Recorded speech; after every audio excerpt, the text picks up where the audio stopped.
afirmarse de cualquier manera en la vida, ¿no? Yo lo veo así. Y hay misterios, misterios que con los que uno tiene que aceptar que vive. El porvenir depende desde luego de cosas muy imponderables. Yo ahora digo que las locuras hay que hacerlas con cierta prudencia, ¿no? Igual de mi propio camino y fue con una influencia de la literatura norteamericana. Y nostalgia por las zapatillas de Don Gaspar. Pues finalmente llegué a... Cantaban en el baño, él recitaba a Martí.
Con la música, llegando a ser autor de diferentes canciones y habiendo sido pues es cantautor avant la lettre, antes de tiempo. Antes de Serrat, por lo menos. Antes de Serrat. La pregunta es eso, el recuerdo de esa actividad, en definitiva, que sé que a lo mejor no la ha dejado hasta hoy día tampoco. No, claro, he tenido que dejarla por azares de la fortuna. No siempre las cuerdas vocales respetan la vocación de una persona, ¿no? Pero sí, me gustaba mucho hacer canciones, hacer las letras, y ¿no? Con esa vida de bohemia que se hacía todavía por los años 40 en Paraguay, donde no había entrado todavía el modernismo, entonces pues, permitía también una vida un poco al estilo del juglar. No tenía la mandolina, pero una guitarra y, en fin, serenatas y sobre todo ciertos privilegios que el canto parece traer, ¿no? La mili, por ejemplo, después de la guerra del Chaco fue muy fácil porque yo me limitaba a cantar en un barco de la marina fluvial y entonces yo tenía la comida igual que la del capitán, por ejemplo, ¿no? Todo lo demás, trabajo, había que hacer el trabajo. Pero en cambio la cuestión de las canciones eran canciones con determinada intención, que estaban bien clasificadas, digamos, canciones de amor para las serenatas, generalmente muy nostálgicas, porque uno de los elementos compulsivos para el amor parece ser la compasión. Y bueno, son canciones que trataban de inspirar confianza en este ser humano que llamamos hombre, y además también una cierta seguridad con respecto a los sentimientos de uno, el amor eterno y todas estas cosas, ¿no? Siempre se usa un poco los términos de la realeza, ¿no? Mi reina, mi querida, bueno, y todo esto para las canciones serenateras, ¿no? Y luego había también las canciones de tipo social, estábamos todavía en pleno compromiso, un compromiso social, y había canciones sobre todo unas canciones para los obreros de la caña de azúcar, en mi pueblo de Iturbe, donde vive en torno un poco a la industria del azúcar, y hay una subcultura del azúcar, de la caña de azúcar, mejor dicho, que es muy interesante, que yo creo que hay en Cuba también algo de eso.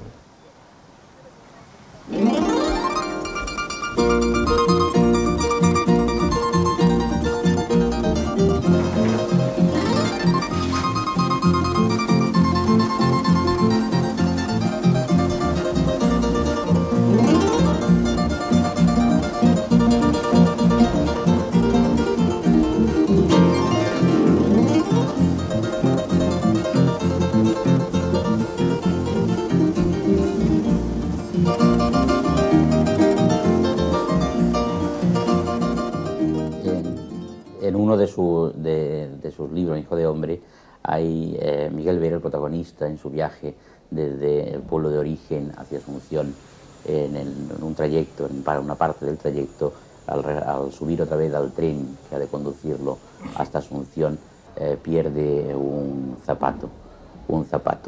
Y no hace mucho, usted mencionó precisamente esa escena muy de pasada, en definitiva, esa pérdida del zapato y ese personaje o esa persona, en definitiva, que tiene, evidentemente tiene mucho que ver con su vida. ¿Podría hablarnos de esta anécdota literalizada o esta literatura o esta imagen dentro de la literatura? Sí, bueno, es una anécdota de viaje porque yo venía por primera vez a la capital para iniciar la escuela primero, el colegio, eran 10 años creo. Era la primera vez que abandonaba el pueblecito mío natal y me habían comprado un par de zapatos, estos con suela de crepe, muy caliente, además queda muy prieto, muy chico, ¿no? La verdad es que fue una guerra para calzarme estos zapatos. Y fue entonces cuando yo me acordaba mucho de las alpargatas de don Gaspar, que es la anécdota que contaba, que nunca usó el par completo, ¿no? Usaba primero una de las zapatillas y cuando éstas se convertían en una ruina se ponía la otra. Era la manera que él tenía de prolongar la vida de una cosa que era útil para él, ¿no? Entonces ahí en ese momento sentí nostalgia por las zapatillas de don Gaspar, porque finalmente llegué a Asunción con el par de zapatos al hombro, así acá, me los puse mucho después.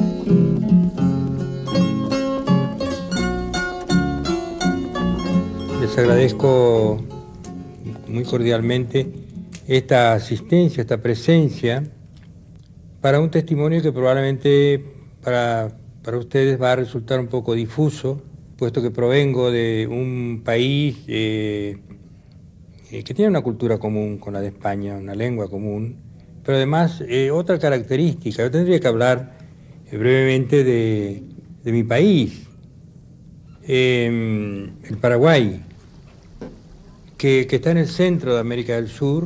Es un país de naturaleza selvática, no diría silvestre. El primer recuerdo realmente que yo tengo de aquellos años de mi infancia en esta especie de lugar selvático, de pueblo muy modesto, muy humilde, muy primitivo, con gente que no hablaba el idioma español en su mayor parte, sino esta lengua de origen indígena, que es el guaraní, y que es evidentemente la lengua de comunicación popular en todo el país. Pero es un país de destino muy desdichado. Ha habido siempre a través de grandes vicisitudes, sufrido grandes infortunios. En el Paraguay es este país de unos 500.000 kilómetros cuadrados y actualmente con una población de no más de 5 millones de habitantes, ha tenido acontecimientos muy tremendos a lo largo de su historia, guerras internacionales, como por ejemplo una tremenda guerra entre los años 1864 y 70, 6 años que devastaron por completo el país y que dejó prácticamente existente solamente un segmento muy pequeño de la población femenina, no quedaron hombres. Es un país devastado a sangre y fuego por una guerra que duró 5 años y que evidentemente constituyó una una sangría muy tremenda y que también, por supuesto, influyó negativamente sobre su evolución en el plano cultural, en el plano político, en el plano social. Provengo de este país, soy en cierto modo hecho con su carne y con su espíritu, y he tratado de honrarlo en lo que he podido siempre a través de mi trabajo literario y de la palabra, que es una palabra portadora de emociones, de recuerdos, también de convicciones muy profundas, con respecto no ya solamente a la población de mi país, sino a la condición humana en general. Creo que esta es la base del impulso central que domina y que me ayuda a construir mi obra literaria. Y bueno, este personaje un poco extraño, que soy yo mismo, que he recorrido caminos, países, culturas, lenguas, literaturas, está aquí con ustedes tratando de contarles brevemente lo que puede ser el núcleo mismo de mi vida en relación con una obra. La vida de un escritor generalmente importa poco, importa lo que haya podido surgir de esta vida a través de su obra.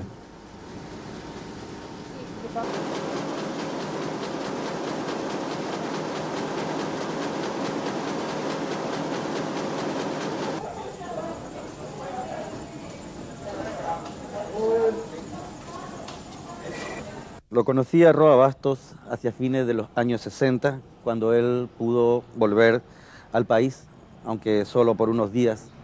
Había salido de Paraguay con motivo de la Guerra Civil del 47 por su labor periodística en el diario El País, justo acá donde ahora funciona la redacción del diario Última Hora.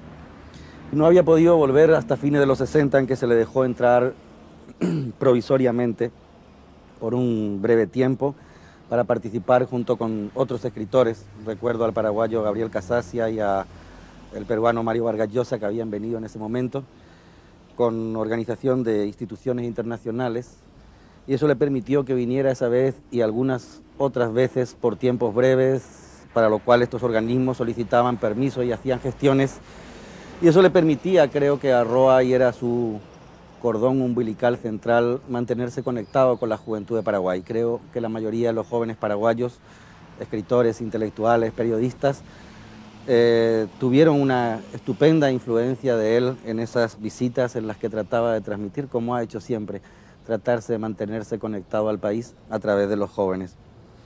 Pienso que la labor periodística de Roa en aquella época, que era una época muy conflictiva del Paraguay, no había dejado todavía lugar al escritor. El escritor Augusto Roa Bastos, que aparece, a pesar de que Augusto ya había escrito poemarios como El Naranjal Ardiente o los cantos, el poema de los Apapo Cubá Guaraní, que publicaría mucho después en una edición muy limitada. Los cuentos, la narrativa, la literatura más elaborada de Roa se produce en Buenos Aires y en el exilio. El trueno entre las hojas, Hijo de hombre, El baldío. Es el tiempo en que él está escribiendo, va ganando prestigio, va ganando un gran respeto internacional por su labor intelectual, por sus artículos, por la seriedad de su trabajo, por la estupenda novelística que desarrolla. Y ese prestigio internacional va creando, creo que va cada vez más escozor internamente acá para la dictadura, que lo ve como un peligro por el arrastre que él tenía acá entre los jóvenes cada vez que venía, por la postura firme de él, de nunca tratar de mezclarse con los estamentos de la dictadura o hacer genuflexiones al dictador y a su corte. Entonces la relación de Roa con el país es muy intermitente desde el punto de vista del contacto, pero desde el punto de vista interior yo creo que es muy fuerte. Difícilmente se pueda pensar en algo tan paraguayo como Roa Bastos, algo tan tremendamente paraguayo como Hijo de hombre, algo tan tremendamente, tan fuertemente paraguayo como es el Yol Supremo, que es su novela más clásica, más cervantina, según grandes escritores como Carpentier, o como Torrente Ballester, Yo el Supremo, es una obra que tiene una gran influencia del guaraní, pese a que es posiblemente la que menos palabras en guaraní tiene utilizadas hasta ese momento dentro de su trayectoria. Hijo de Hombre tiene expresiones en guaraní, los cuentos también no los tiene Yo el Supremo, que sin embargo sí tiene un lenguaje, tiene una sintaxis de una variedad cromática que creo que se da en la fusión del bilingüismo, de ese mestizaje de Roa. Roa, lo escuchaba decir, maravillaba Torrente Ballester hace poco, es uno de los escritores más cervantinos que hay. Bueno, yo diría que al mismo tiempo de ser de los más cervantinos, también es de los más guaraní, incluso cuando escribe en el más cervantino de los castellanos. El Supremo es, sí, la historia encarnada de un gobernante que tuvo probablemente entre los dictadores de América Latina la mayor suma de poder real sobre la colectividad de su tiempo. Ellos llamaron el Supremo Dictador. Entonces, esta novela, que se titula Yo el Supremo, trata de concebir una historia a partir de la figura histórica del Supremo Francia, pero no como una especie de biografía histórica, sino como una obra de imaginación pura, puesto que incluso ese personaje de la historia paraguaya, este Supremo Dictador, ha sido variado también, modificado profundamente en su caracterología, en su acción, incluso en la concepción del poder.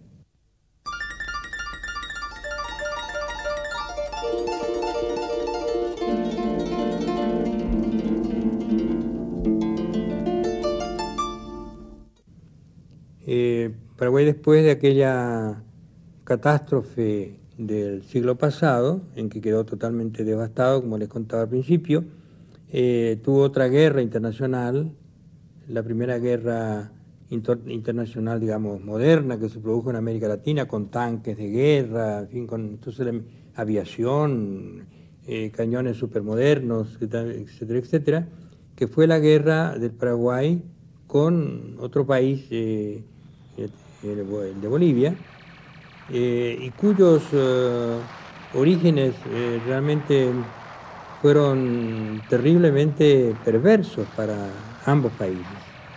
Fueron los intereses del petróleo los que instigaron esta guerra y hizo que realmente los únicos que salieran perdedores de ella fueron estos dos países contendientes durante 3 años que duró aquella guerra, que volvió a crear realmente una erosión, una sangría muy, muy importante en ambos países, tanto en Bolivia, un país con un alto componente indígena también, y el Paraguay.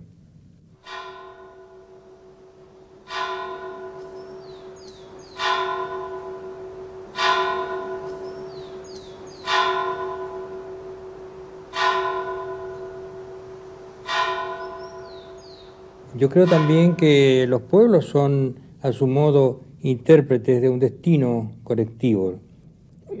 Ese espejo del Paraguay, como una capacidad de reflejar, de adelantarse, de tener premoniciones con respecto a su propio futuro, se rompió alguna vez. Lo cual no quiere decir que ese espejo haya desaparecido, solamente que se transformó en fragmentos. Esos fragmentos siguen brillando bajo uno de los soles más duros de América y también en medio de una de las realidades también más duras de América. Y lo que yo trato de hacer en mi obra es recoger un fragmento tras otro y de ir reubicándolos probablemente en otra configuración, pero que de todas maneras no pierda su calidad en cierto modo premonitoria, si ustedes quieren, exagerando un poco la cosa, profética.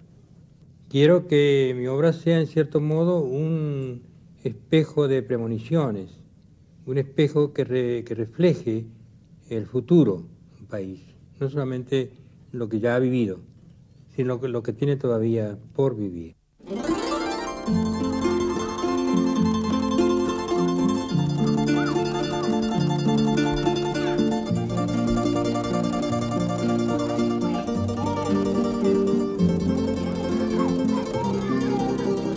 Contravida es la historia también de un pequeño ser, un anciano, un hombrecito, que cree que no haber nacido.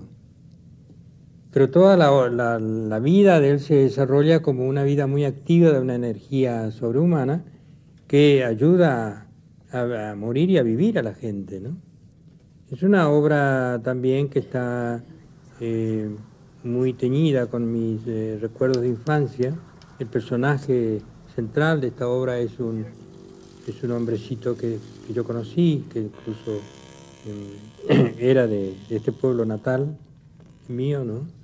Y tenía una extraña manera de concebir la vida, ¿no? Y he tratado de contar su historia, una historia imaginada, naturalmente, porque era un hombre que no decía nada, solamente eso que de no haber nacido, que él sospechaba que no había nacido, incluso que no tenía cuerpo, y bueno, una serie de cosas que brotaban de un ser no sumergido en esta especie de bruma de la locura sino simplemente de su propio laberinto interior. Esta es una novela que es una recorrida, una trayectoria a la inversa, que es un poco una de las formas de construir mis historias, ¿no?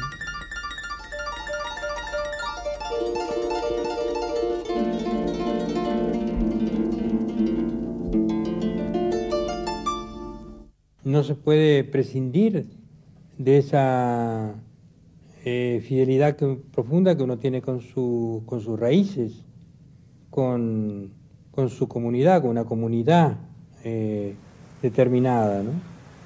Hay características muy peculiares que hacen de un país, de un pueblo, como de un individuo también, seres muy especiales.